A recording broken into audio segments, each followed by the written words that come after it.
ভারতের তামিলনাড়ু রাজ্য থেকে ৩ জন লোক অন্ধ্রপ্রদেশে কাজের খোঁজে গিয়েছিল। তারা সেখানে ছোটখাটো কাজ করে কোনো মতে জীবন চালাতো। কিন্তু একদিন হঠাৎ করেই কয়েকজন পুলিশ এসে তাদেরকে গ্রেফতার করে নিয়ে যায়। থানায় নিয়ে তাদেরকে বেধড়ক মারতে থাকে। তারা আসলে নিজেরাও জানে না কেনই বা তাদেরকে গ্রেফতার করা হয়েছে। যখন তারা এর কারণ জানতে চায়, আর তখনই তাদের উপর নির্যাতনের পরিমাণ বেড়ে যায়। মারতে মারতে তাদের পায়ের পাতা ফাটিয়ে ফেলে। পুলিশ যে কতটা খারাপ হতে পারে সেটা আপনার কল্পনারও বাইরে। এই গল্পটি দেখার পরে আপনার অবচেতন মনেই পুলিশকে গালি দিতে শুরু করবেন। এমনই অসাধারণ সত্য ঘটনার কাহিনী নিয়ে নির্মিত ভিসারানাই মুভির গল্প আজকে আপনাদেরকে শোনাবো।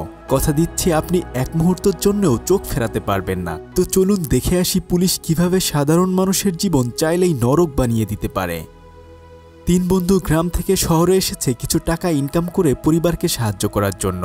কিন্তু একটা বছর পেরিয়ে গেলেও তারা ভালো কোনো কাজ পায়নি। ছোটখাটো কাজ করে কোনো মতে তারা খেয়ে পড়ে বেঁচেছিল। কিন্তু টাকার অভাবে রাতের বেলায় মাথা গোঁজার মতো কোনো ঠাঁই তাদের ছিল না। সেজন্য তারা ৩ জনই গান্ধী পার্কে নাইট গার্ডকে কিছু টাকা দিয়ে সেখানে প্রতিদিন রাতের বেলায় ঘুমিয়ে থাকে। আর সকাল হবার সাথে সাথেই সবার চোখ ফাঁকি দিয়ে তারা যার যার কাজে চলে যায়। পান্ডে প্রতিদিনের মতো ভোররাতে উঠে পার্কের বাথরুম থেকে গোসল করে কাজে যাওয়ার জন্য রওনা দিলে তার বাকি 2 বন্ধু মুরুগান এবং কুমার তাকে বলে, নাইট গার্ড দেখলে টাকা যাবে, তাই লুকিয়ে লুকিয়ে সাবধানে যাস।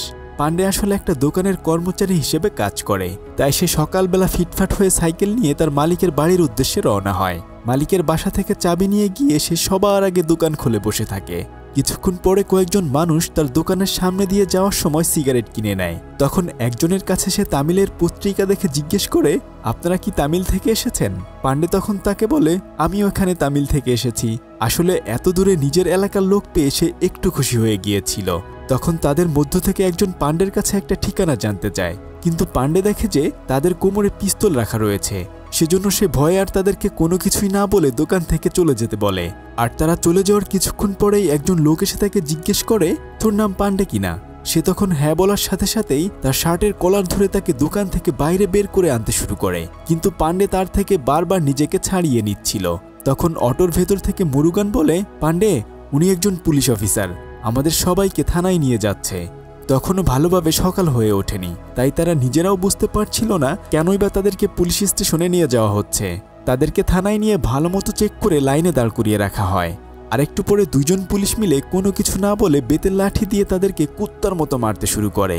তারা তখন নিরুপায় হয়ে বাঁচার জন্য শুধু চিৎকার করতে থাকে। বেতের বাড়ি সহ্য করতে না পেরে কুমার ওখান থেকে পালাতে শুরু করে। তখন একজন পুলিশ অফিসার একটা বালতি দিয়ে তার মাথায় বাড়ি দিলে কুমার নিস্তেজ হয়ে ফ্লোরের মধ্যে পড়ে যায়।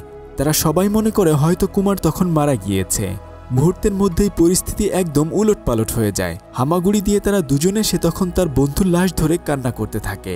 কিন্তু পাষণ্ড পুলিশ এই দুঃখের ভেতরেও তাদেরকে আবারও মারতে শুরু করে। মারতে মারতে বলতে থাকে, তোরা নিশ্চয়ই নাটক করছিস। তবে অনেক মার খাওয়ার পরেও তারা দেখে যে তার বন্ধু এখনো বেঁচে আছে। তাই তারা দুজন তাকে টেনে ওখান থেকে একটু আড়ালে সিঁড়ির নিচে নিয়ে যায়। সকাল হওয়ার সাথে সাথে কপালে তিলক দিয়ে থানায় ইন্সপেক্টর চলে আসে। সে তীর্থযাত্রা থেকে কিছু প্রসাদ নিয়ে এসেছে। একজন পুলিশ তখন সেগুলো সবাইকে একটু একটু করে খেতে দেয়। যখন সে সিঁড়ি বেয়ে উপরে উঠছিল তখনই সিঁড়ির ওখানে মুরুগানের দিকে তাকিয়ে একটু হেসে দেয় এবং তাদেরকেও প্রসাদ খেতে বলে। মুরুগান মনে করে উনি একজন সৎ পুলিশ অফিসার, তাই সে ভয়ে ভয়ে বলে, স্যার, আমাদেরকে বিনা কারণে অনেক মেরেছে। এই কথা শুনে সে বাকি পুলিশকে হুকুম দেয় যে ওদের জামা কাপড় খুলে ভালো করে মারার জন্য। তাদের 3 জনকে প্রায় আধমরা করে মেরে লকআপে আটকে রাখে। লকআপের ভেতরে আরও কয়েকজনকে আটকে রাখা হয়েছিল। তখন তারা জানতে পারে এখানে আরও তামিলিয়ানকে ধরে আনা হয়েছে। অন্যদিকে পুলিশ ইন্সপেক্টর মোবাইলে কাউকে বলতে থাকে যে, স্যার, একদমই চিন্তা করবেন না, আমি 2-1 দিনের মধ্যেই ডাকাতির কেসটা সমাধান করে ফেলব। আসলে কোনো একটা বাড়িতে চুরি হওয়ার কারণে তারা চোর ধরতে না পেরে পান্ডিয়াদেরকে এখানে আসামি বানাতে চায়। লকআপের মধ্যে তখন মুরুগান পান্ডিয়াকে বলতে থাকে, তুই নিশ্চয়ই কোনো আকাম করেছিস, আর তোর জন্যই পুলিশ আমাদেরকে ধরে নিয়ে এসেছে। সকালবেলা দোকানে যাওয়ার আগে বলেছিলি তুই ঝামেলায় আছিস, সেজন্য সকাল সকাল দোকানে যাচ্ছিস। তখন মুরুগান বলে, বিশ্বাস কর বন্ধু, আমি কিছুই করিনি। আসলে আমি ওই মেয়েটাকে পছন্দ করতাম। মেয়েটি যখন প্রতিদিন আমার দোকানের সামনে দিয়ে যেত আমার দিকে তাকিয়ে থাকতো। এমনকি যখন বাড়ির সামনে দিয়ে আমি সাইকেলের বেল বাজাতাম তখনও সে বাইরে বেলকনিতে আমাকে দেখার জন্য আসতো। আসলে মেয়েটি এই বাড়ির কাজের লোক ছিল। বুঝতে পারছেন, কাজের লোকও নাকি এমন সুন্দর হয়। যাই হোক, তো একদিন রাতের বেলায় মেয়েটি তার দোকানে আসে তার বাসায় কল করার জন্য, কিন্তু টেলিফোনে কথা শোনা যাচ্ছিল না। পান্ডে যখন এসে সেটা ঠিক করতে যায় আর তখন তার হাতের সাথে মেয়েটির হাতে টাচ লাগলে মেয়েটি রাগ করে ওখান থেকে চলে যায়। মুরুগান বলে, তাহলে তুই নিশ্চয়ই মেয়েটিকে ইফটিজিং করেছিস, সেজন্যই আমাদেরকে পুলিশ ধরে নিয়ে এসেছে। তখন পান্ডে বলে, আমি এরপর দোকান বন্ধ করে মেয়েটিকে সরি বলতে যাই। তখন দেখি যে মেয়েটি কান্না করছে। আসলে মেয়েটি তাকে তখন নতুন একটি বাসায় কাজ খুঁজে দিতে বলে, কেননা সে এখন যে বাসায় কাজ করে সে বাসার মালিক তাকে বাড়িতে যেতে দেয় না, এমনকি তার দিকে কুনজরও দেয়। তখন পান্ডে বলে, তুমি একদমই চিন্তা করো না, আমি একটা ব্যবস্থা করে দিব, আর যে কোনো প্রয়োজনে তুমি আমাদের দোকানে আসলে আমাকে পেয়ে যাবে, দোকানে না পেলে গান্ধী পার্কে অবশ্যই আমাদেরকে পাবে। তখন মেয়েটি বলে, অনেক রাত হয়েছে, বাসায় গিয়ে রান্না করতে হবে। এই বলে সে ওখান থেকে চলে যায়। তখন পান্ডে কিছুটা পথ গিয়ে আবার চিৎকার করে বলে, শান্তি, তুমি যে কোনো প্রবলেমে অবশ্যই আমাকে জানাবে। তখন তার সাথে থাকা আফজাল নামের একটা ছেলে বলতে থাকে, ভাই তুমি যেই মেয়েটির সাথে কথা বললে, মেয়েটি যে বাড়িতে কাজ করে ওই বেটায় কিন্তু পুলিশে চাকরি করে, দেখো আবার কোনো ঝামেলায় পড়ে যায়ও না। মুরুগান তখন বলে, সেদিন রাতের বেলায় যদি তুই চিৎকার করে মেয়েটির সাথে কথা না বলতি তাহলে আমরা আর এই ঝামেলায় পড়তাম না, তবে এখন দেখ আমরা তিনজনই তোর জন্য এখানে ফেসে গিয়েছি। সারা রাত এভাবে পেরিয়ে গেলে পরদিন সকাল হওয়ার সাথে তাদেরকে আবার লাঠি দিয়ে বাড়ি মেরে মেরে বাইরে ওয়াশরুমে নিয়ে যাওয়া হয়। সবাই তখন খালি গায়ে লাইনে দাঁড়িয়ে যায়। আর ঠিক তখনই মুরুগান দেখে যে বাথরুম থেকে আফজাল বের হচ্ছে, তাকেও অনেক মারা হয়েছে। আফজাল তাদেরকে দেখেই কান্না করে দেয়। তারা আফজালকে জিজ্ঞেস করে, কিরে তুই এখানে কিভাবে এলি? আফজাল তখন বলে, ভাই আমি কোনো দোষ করিনি, গতকালকে মুভি দেখে আমি সিনেমা হল থেকে বের হচ্ছিলাম, আর তখনই একজন পুলিশ এসে আমাকে জিজ্ঞেস করে আমি কোথায় ছিলাম। আমি তাদেরকে বলি যে স্যার আমি সিনেমা দেখতে গিয়েছিলাম, আর তাছাড়া আমি তামিল থেকে এখানে এসেছি ছোটোখাটো কাজ করার জন্য। তারা তামিলনাড়ুর কথা শুনেই আমাকে গ্রেফতার করে নিয়ে এসেছে। মুরুগান তখন পান্ডেকে বলে, ভাই ওই মেয়েটির জন্য আমাদের কোনো সমস্যা হয়নি, আমরা সবাই তামিলিয়ান বলেই আমাদেরকে তুলে নিয়ে এসেছে।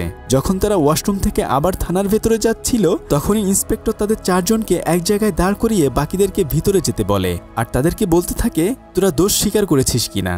কিন্তু পান্ডে বলে, কিসের দোষ স্বীকার করব সেটাই তো আমরা জানি না। এই কথা বলার সাথে সাথে তাদেরকে থানায় নিয়ে পা উঁচু করে বেঁধে ঝুলিয়ে দিয়ে বেত দিয়ে পায়ের পাতায় পিটানো শুরু করে দেয়। এত অমানবিক অত্যাচার দেখে বাকি পুলিশরাও অবাক হয়ে যায়। পুলিশ ইন্সপেক্টর তাদেরকে মারতে মারতে ক্লান্ত হয়ে গেলে বাকি পুলিশরা তাদেরকে মারতে শুরু করে। এভাবে অনেকক্ষণ মারার পরে পুলিশ ইন্সপেক্টর গিয়ে তাদেরকে জিজ্ঞেস করে, বল তোরা দোষ স্বীকার করেছিস কিনা। তখন মুরুগান রাগ করে বলে, এতক্ষণ ধরে আমাদেরকে মেরেই যাচ্ছেন, কিসের দোষ স্বীকার করবো আগে সেটা বলুন। এই কথা শুনেই পুলিশ ইন্সপেক্টর রাগ করে লাথি দিয়ে মুরুগানের সামনের দাঁত দুটো ভেঙে ফেলে। কতটা পাষণ্ড হলে এমন কাজ করতে পারে বলুন। যাই হোক, তারা যখন বাইরে ওয়াশরুমে মুখ ধুতে আসে আর তখনই ওখানে একজন মহিলা পুলিশ আসে ফ্রেশ হওয়ার জন্য। সে ভুলে তার মোবাইল ফোনটি ওখানে রেখে চলে যায়। তখন পান্ডে তাকে ডাক দিয়ে বলে, ম্যাডাম আপনি আপনার মোবাইল ফোনটি রেখে গিয়েছেন। তখন ওই মহিলা পুলিশ বলে, আমি দুদিন ধরে দেখছি তোমাদের সাথে কি কি হচ্ছে, এই মোবাইল দিয়ে তোমরা বাইরে কারো কাছে সাহায্যের জন্য কল করতে পারো। এই বলে সে ওখান থেকে চলে যায়। পান্ডে তখন খুব তাড়াতাড়ি ওখান থেকে মোবাইলটি নিয়ে বাথরুমের সিট কিনে আটকিয়ে তার দোকান মালিককে কল করে সমস্ত ঘটনা খুলে বলে। পরদিন সকালবেলা তার দোকানের মালিক এসে থানার বাইরে থেকে পান্ডেকে ডেকে কথা বলতে থাকে। পান্ডে তখন তাকে বলে, বিশ্বাস করুন আমরা কিছুই করিনি, আমাদেরকে এখান থেকে কোনোভাবে ছাড়িয়ে নিয়ে যান। কিন্তু তার দোকান মালিক বলে, পুলিশরা বলল তোরা নাকি 1 কোটি টাকা চুরি করেছিস। পান্ডে তখন বলে, এসবের কোনো কিছুই তো আমরা জানি না, আর তাছাড়া আমরা কোনো চুরিই করিনি, আমি ভোর 5টায় দোকান খুললাম। কিন্তু তার দোকান মালিক বলে, তোরা চুরির কথা স্বীকার করে নে, নাহলে ওরা তোদেরকে বাঁচতে দিবে না। এভাবে যখন তারা কথা বলছিল আর তখনই ওখানে একজন পুলিশ চলে আসে। তখন দোকান মালিক ওই পুলিশ অফিসারকে বলতে থাকে, বৃন্দাবন কলোনিতে ডাকাতি হওয়ার কারণে আমার দোকানের ছেলেটিকে ধরে নিয়ে আসা হয়েছে, ওরা আসলে খুবই ভালো ছেলে, ওরা এই ডাকাতি করতেই পারে না। তখন পুলিশ অফিসার বলে, আচ্ছা আমি ইন্সপেক্টরের সাথে কথা বলে দেখি ওদের জন্য কিছু করতে পারি কিনা।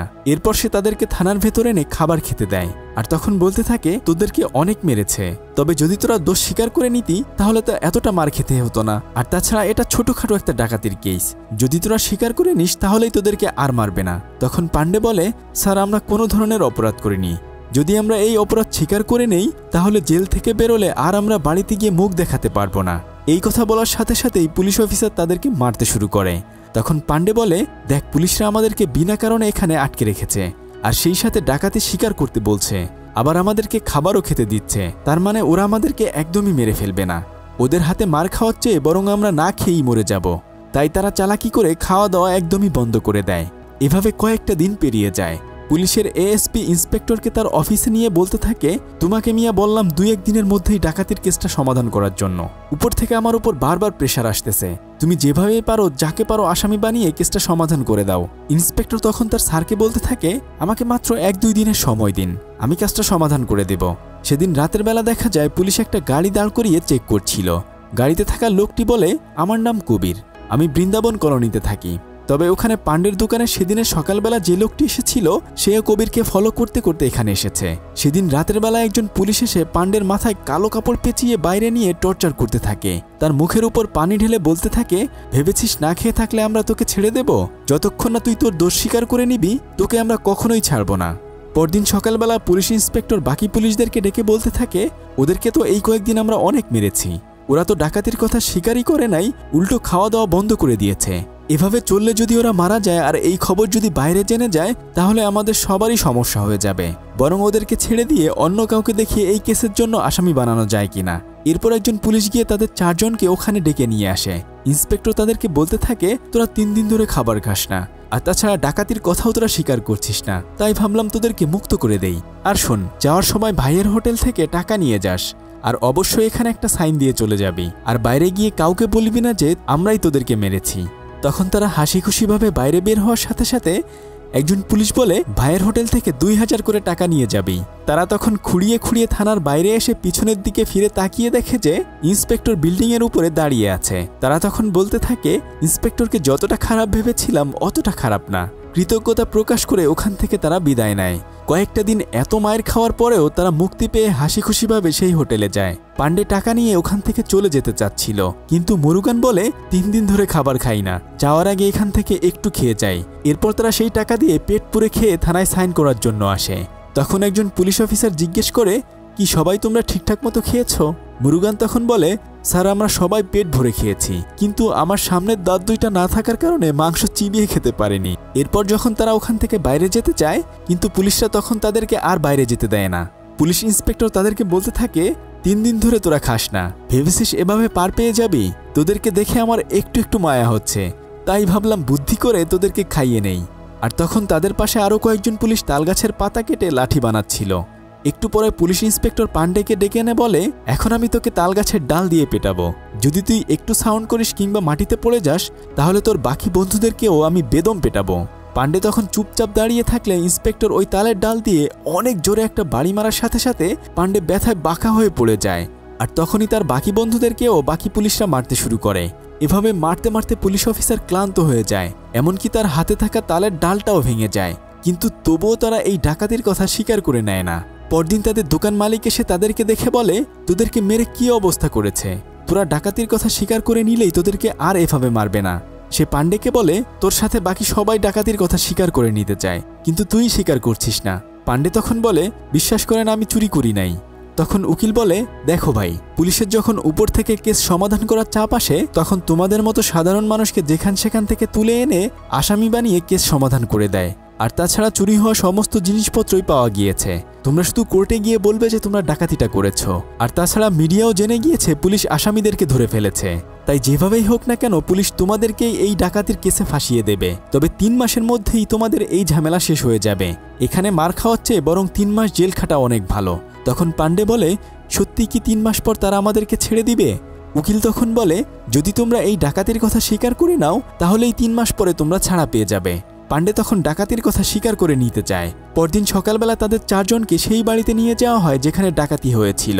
পুলিশের সাজানো কথা মতো তারা এক একজন বলতে থাকে কিভাবে তারা এই ডাকাতি করেছিল। তারা দেয়াল টপকে জানালা দিয়ে ঘরের ভিতরে গিয়ে এই ডাকাতি করেছিল, আর তাদের এই সব কথাবার্তা পুলিশরা ভিডিও করে রাখে। পরদিন একটা অটোতে করে তাদের সবাইকে কোর্টে নিয়ে যাওয়া হয়। আর তখন পান্ডের দোকানের সেই লোকটিকেও ওখানে দেখা যায়।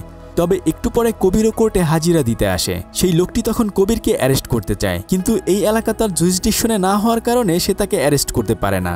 আসলে উনি নিজেও একজন পুলিশ অফিসার, ওনার নাম হচ্ছে মুথুবেল। যাই হোক, পান্ডেকে কোর্টে আনা হলে যখন জজ সাহেব তাদেরকে জিজ্ঞেস করে তোমরা কি আসলে এই ডাকাতি করেছো, তখন তারা কান্না করতে করতে জামা খুলে দেখাতে থাকে পুলিশ আমাদেরকে মেরে এই ডাকাতির জবানবন্দি নিয়েছে, আমরা কেউই আসলে ডাকাতি করিনি। কিন্তু জজ সাহেব তাদের কথা কিছুই বুঝতে পারে না, কেননা তারা আসলে তামিল ভাষায় কথা বলছিল। তখন জজ সাহেব বলে, এখানে কি কেউ তাদের কথা ট্রান্সলেট করে দিতে পারবে এমন কেউ আছেন? তখন কোর্টে একজন লোক গিয়ে মুথুবেলকে ডেকে নিয়ে আসে। মুথুবেল জজ সাহেবকে সমস্ত কিছু বুঝিয়ে বলে। জজ সাহেব তখন ইন্সপেক্টরকে মিথ্যে কেস দেওয়ার জন্য ওয়ার্নিং দিয়ে পান্ডিয়াদেরকে এই কেস থেকে খালাস দিয়ে দেয়। তারা বাইরে বের হয়ে আসলে পান্ডের দোকান মালিক তখন তাকে কিছু টাকা দিয়ে বলে, এই টাকাগুলো নিয়ে তোরা এখান থেকে খুব দ্রুত চলে যা, তা না হলে আবারও হয়তো তোরা ঝামেলায় পড়তে পারিস। তখন সে জিজ্ঞেস করে এই কয়দিনে দোকানে কি কোনো মেয়ে এসেছিল কিনা। তার দোকান মালিক বলে, একটা মেয়ে তো তোকে খোঁজার জন্য এসেছিল, সেই মেয়েটি তার নাম্বার দিয়ে গেছে। পান্ডে যখন তার মালিকের কাছ থেকে নাম্বার নিচ্ছিল আর তখনই মুথুবেল তাকে ডেকে নিয়ে বলে, তোমরা কি আমাকে একটু সাহায্য করতে পারবে? তারা তখন বলে, স্যার আপনি আমাদের এত বড় উপকার করলেন, বলুন আপনার জন্য কি করতে পারি। একটু পরে যখন কবির কোর্ট থেকে হাজিরা দিয়ে বের হচ্ছিল আর তখনই তারা সবাই মিলে তাকে কিডন্যাপ করে নিয়ে যায়। আসলে মুথুবেল এই সাহায্যটাই তাদের কাছে চেয়েছিল। তারা কবিরকে নিয়ে তামিলনাড়ুর দিকে যাওয়ার পথেই কুমারের বাড়ি ছিল। কুমার ওখানে নেমে গেলে তারা সবাই তাকে বিদায় জানিয়ে তামিলনাড়ুর থানায় চলে আসে। তখন মুথুবেল তাদেরকে বলে, এভাবে টাকা বাঁচানোর জন্য আর কখনো পার্কে ঘুমাবে না, যাও বাড়িতে গিয়ে এবার বিশ্রাম করো। তখন একজন পুলিশ মুথুবেলকে বলে, স্যার আমাদের পুলিশ স্টেশনে অনেক ময়লা জমে আছে, দুদিন পরে এসিপি স্যার আসবে, তাদেরকে দিয়ে এখানটা পরিষ্কার করিয়ে নিলে ভালো হতো না? মুথুবেল তাদেরকে ডেকে থানা পরিষ্কার করে চলে যেতে বলে। তখন তারা নিরুপায় হয়ে থানা পরিষ্কার করার কাজে লেগে যায়। একটু পরে মুথুবেল কবিরকে আলাদা একটা রুমে নিয়ে জানতে চায় যে সে আসলে কি করে। শুরুতে কবির কিছুই স্বীকার করতে চায় না, আসলে সে পলিটিক্যাল পার্টির নেতাদের কালো টাকার হিসাব নিকেশ রাখে। মুথুবেলকে তার বড় অফিসার দায়িত্ব দিয়েছে সেই খবর বের করার জন্য, কেননা বিরোধী দলের পলিটিক্যাল নেতারা এর সুযোগ নিয়ে নির্বাচনে জিততে পারবে। কিন্তু সারা রাত চেষ্টা করেও তার মুখ দিয়ে একটা কথাও সে বের করতে পারে না। এভাবে রাত পেরিয়ে সকাল হয়ে যায়, কিন্তু দেখা যায় পান্ডিয়ারা এখনও ওই থানায় গাড়িসহ সমস্ত কিছু ধুয়ে মুছে পরিষ্কার করে দিচ্ছে।